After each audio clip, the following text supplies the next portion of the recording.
মুসা আলাইহিসসালামকে ওই জায়গা দেখিয়েছিলেন যে জায়গা তার পূর্বের নবী রাসূলদেরও জায়গা ছিল, যেখানে তাদের উম্মতেরা বিস্তৃত ছিল।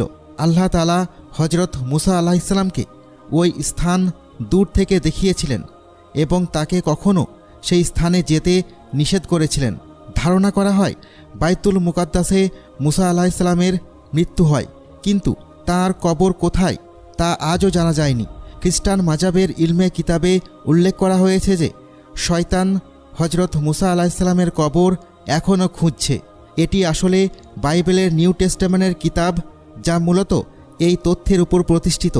সেখানে এটি বলা হয়েছে, কিন্তু ফেরেশতা মিকাইল আলাইহিসসালাম হযরত মুসা আলাইহিসসালামের লাশকে নিয়ে ইবলিসের সাথে দ্বন্দ্ব করার সময় ইবলিসের বিরুদ্ধে নালিশ করার সাহসিকতা দেখায়নি, কিন্তু এটা বলেছিল যে তোমার উপর আল্লাহর লানত